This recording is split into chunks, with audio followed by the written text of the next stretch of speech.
So why can't we instead focus on the policy issues that are facing the Labour Party and facing this country, the levels of inequality, the levels of poverty? Is the Labour Party heading for a breakup? Jeremy Corbyn was considered a bit of a wild card when he entered the race to become Labour leader. He wants to renationalise the railways and raise taxes for the rich, by which we mean those earning over 150k. Ex-Prime Minister Tony Blair thinks this won't get them elected. Two of the other leadership candidates say they wouldn't serve under Corbyn, and it looks like the Labour Party could be heading for a split. Breakups are rough, it's even worse in politics.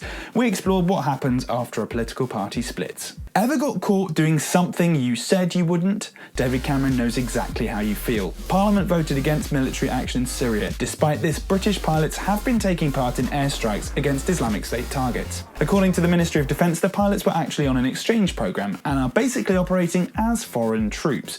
Guess that's okay then. Scenes of Reason created the ultimate explainer on Syria and all the unsaid things we should consider before the UK thinks about going to war. What is extremism? Holding extreme political or religious views and in some cases acting on them.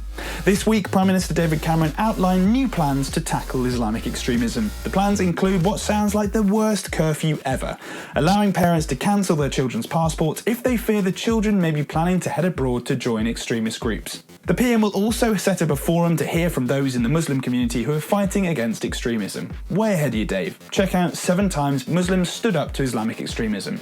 Are you at work this weekend? Hashtag I'm in work Jeremy went viral last weekend as hundreds of medical staff shared pictures of themselves at work. This is after the Health Secretary Jeremy Hunt announced that plans for a 7-day NHS will include weekend working contracts. Nice try, Jezza. What will change if Hunt gets his way? After all, don't we already have a 7-day NHS? Weekend conversation starters.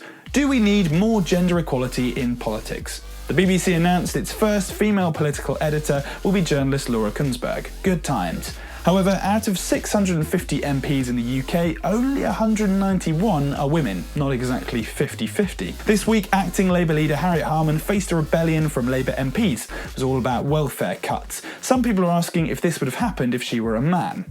And speaking of the BBC, its days might be numbered. The Conservatives are creating a committee to decide if the BBC should ditch the licence fee and change to a subscription service. We took it upon ourselves to explore the past, present and future of the BBC, because, well, they can't be impartial about themselves, can they? Until next time, keep letting us know what you're thinking, like, share and subscribe. Before you're decided, get decoded.